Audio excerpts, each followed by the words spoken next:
găsit, bine v-am regăsit, dragilor din Zodia Berbec, oriunde v-ați afla.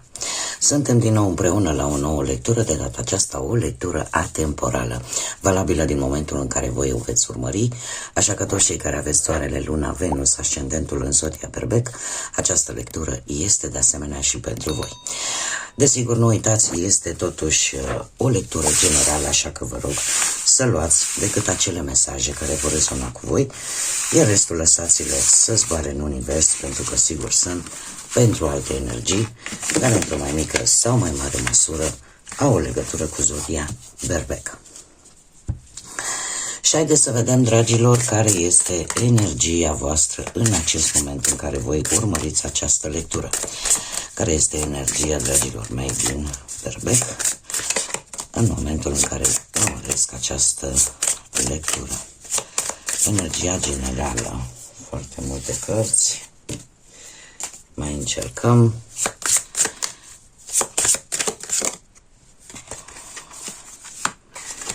Aveți energia Marii Preotese. Sunteți într-un moment în care intuiți foarte bine cam cum stau lucrurile și mai ales pe partea asta, zice, romantică. Știți să faceți diferența între bine și rău și eu aș mai spune că sunteți foarte serioși, luați lucrurile foarte în serios, vă folosiți de intuiție, vă folosiți de studiu, da, de a obține informații în așa fel încât să puteți discerne ce este bun de ce este rău. De asemenea, aș mai spune că poate unii dintre voi sunteți într-o perioadă de singurătate, în care resimțiți singurătatea. Ori o resimțiți chiar dacă sunteți înconjurat de oameni, ori pur și simplu sunteți în postura de a fi singuri la modul fizic. Poate că sunteți, doamnele pot fi mame, domnii pot fi tați, da? Sunteți în postura de părinte și analizați foarte bine un anumit aspect, o anumită situație din viața voastră. Haideți să vedem acum ce ne spune și tarotul. Energia am scos-o cu tarotul de Marseille. Acum haideți să vedem ce ne spune și Rider Waite Smith. Care este situația importantă de știut pentru dragii mei din Berbec în momentul în care urmăresc această lectură? Ce este important pentru dragii mei din Berbec în acest moment?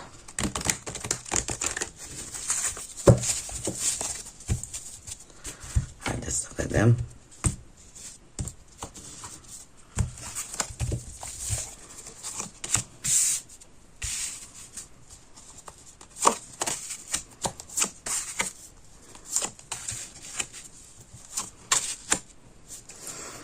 Da. Voi sunteți într-un moment în care așteptați să vi se deschidă o portiță, să vi se deschidă o ușă, ca să zic așa, să profitați din plin de o șansă, de oportunitate pe partea asta a banilor sau a muncii. Sau încercați oarecum să aveți o atitudine cât mai practică, tocmai de aceea apare și această energie de a discerne, da?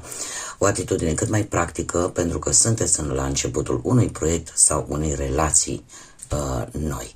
Sunteți mult mai realiști, căutați lucruri mult mai solide pentru viitorul vostru sau vă pregătiți pentru o întâlnire cu cineva, dar cu o atitudine corectă, pentru ca această colaborare, această relație, această conexiune să fie una de durată. De asemenea, ce nu puteți vedea sau ce nu este atât de important pentru voi, cineva care în permanență refuză orice ajutor, dar nu neapărat pentru faptul că, cum să spun eu, pur și simplu nu vrea. Ori că nu vrea să-și asume anumite riscuri, ori că nu are motivație și chiar dacă este într-o situație în care lucrurile nu sunt tocmai așa cum ar trebui să fie, cumva le acceptă pur și simplu din teama de a nu-și asuma anumite riscuri și nu vrea să iasă din zona de confort. Dar uitând că nevrând să faci aceste lucruri, de fapt nu poți avansa. Nu ai cum să avansezi. Ce este în schimb important pentru voi? Justiția. Ca lucrurile să fie făcute cât mai corect, ca lucrurile să fie făcute în, cum să spun eu, mult mai inteligent. Ce este important pentru voi? Putem vorbi și de o energie feminină, da? Cineva care caută perfecțiunea, cineva care are o inteligență destul de rece, da, exigentă și prea puțin, să zicem așa, flexibilă. Este cineva care caută exactitate, adevăr, sinceritate, da? Puteți fi și voi implicați în această energie, da? Pentru că sunteți la un început nou în care niște porți așteptați să vi se deschidă, dar vreți să le faceți cum este mai corect. Și eu aș mai spune că vă folosiți exact cum bine am văzut acea gândire practică în care știți exact ce vreți. De ce? Pentru că puteți să faceți diferența între ce este bun pentru voi și ce nu, dar într-o manieră, cum să spun eu, corectă și conformă cu așteptările voastre. Poate ce ar trebui să știți că avem un 7 de cupe care,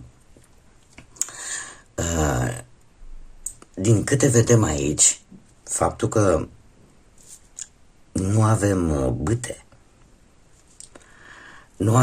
neavând bâte, e o lipsă de acțiune. Într-adevăr, sunt gânduri, sunt stări, sunt simțiri pe care voi le aveți. Există această idee de a face lucruri, dar fără acțiune ele rămân decât în faza de gânduri și într-o fază în aer, ca să zic așa. Deci fără acțiune nu se pot duce la bun sfârșit. Ele sunt bune, sunt corecte, sunt ce trebuie, dar fără acel șaptele de cupe, de fapt, asta îmi spune, da? Că sunt niște dorințe, da? Niște dorințe cerute, niște idei tare bune, dar trebuie să vă mișcați. Trebuie să vă mișcați și să fiți cu picioarele pe pământ. Să începeți să puneți în practică aceste idei atât de bune. De asemenea, din ce vedem aici, trebuie să țineți cont de faptul că avem spânzuratul. Să țineți cont de faptul că e posibil să fie necesar și un sacrificiu sau să depindeți de o anumită persoană pentru că aceste idei, aceste planuri, această șansă să se poată da. De asemenea, trebuie să țineți cont de faptul că de asemenea, mi-apare o neasumare de riscuri. Poate de aici, poate și voi sunteți cei care nu vreți să vă asumați un anumit risc și lucrul ăsta vă blochează să treceți la acțiune. Spânzuratul, de asemenea, vorbește în mare parte cam, să zic așa, frate cu acest 4 de cupe. De ce? Pentru că are totuși o lipsă de a-și asuma anumite riscuri. Da? Și oarecum se mulțumește cu situația actuală. Da? Poate că unii dintre voi gândiți că trebuie să vă sacrificați, că asta este situația și că nu există o altă variantă. Lucru care ar putea să fie până la un punct, aș zice, justificată. Asta dacă dăm un exemplu, nu știu, vă dau un exemplu simplu. Când mama trebuie să stea acasă, să aibă grijă de copii, ea nu poate să, de moment cel puțin până copiii mai cresc și poate să-și construiască un pic de timp liber, nu poate să facă ceva ce și-ar dori din tot sufletul să facă, da? Sau un vis pe care l-a avut încă din tinerețe, până în momentul în care depinde oarecum, se sacrifică, face acest sacrificiu, dar depinde de anumiți factori. și acest lucru îl poate reprezenta spânzuratul. Dar este clar că trebuie ținut cont de acest lucru, de faptul că fără acțiune lucrurile nu se mișcă.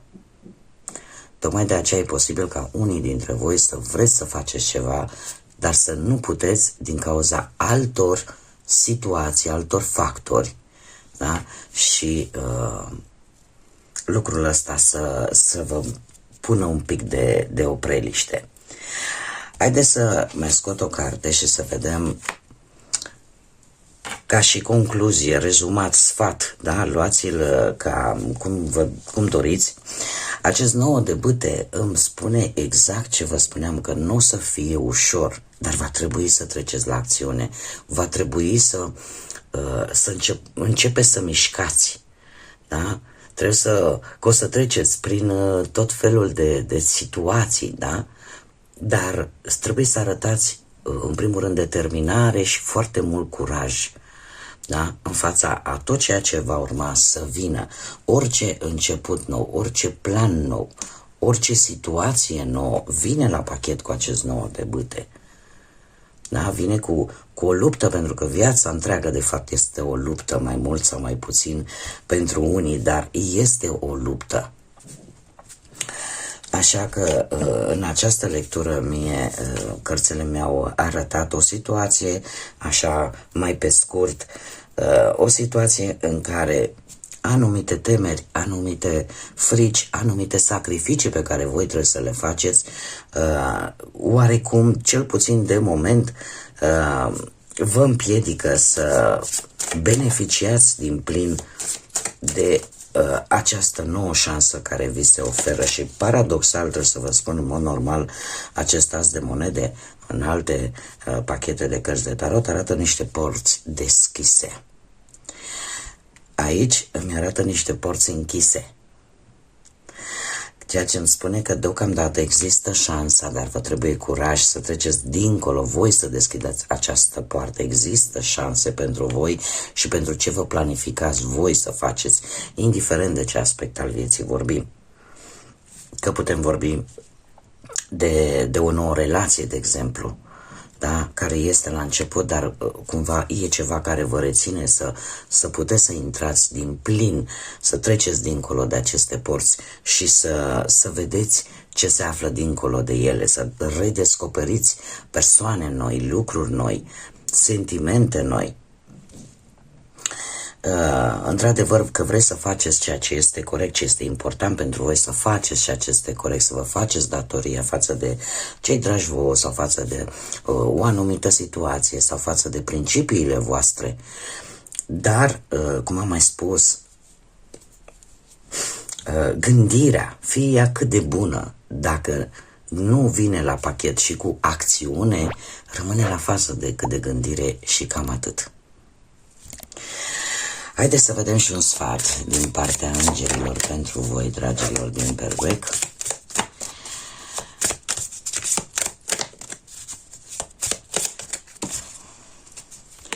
Și avem două. Foarte interesant că prima este, ne vorbește de chakra inimii. Era să zic în spaniolă. Spune așa, că iubirea este esența materiei însăși. Iubirea este centrul corpului tău fizic și care face parte din el și care se află într-o puternică conexiune. În cazul tău, a iubi și a fi iubit din toată inima nu are niciun risc, așa că suntem lângă tine pentru a te sfătui și a-ți aduce protecția noastră. Tocmai de aceea v-am spus, cred că este vorba de o relație în mare parte cu această lectură. Și mai avem un mesaj, proiect creativ, ce să vezi? Se pare că sufletul tău își dorește foarte mult să-și exprime creativitatea. Noi te îndemnăm ca tu să-ți exprimi această creativitate și arta pe care o ai în interiorul tău. Expresia ta artistică adăugă-i pasiune pentru viață, iar asta îți va aduce fericire și te va face să simți cu adevărat că trăiești.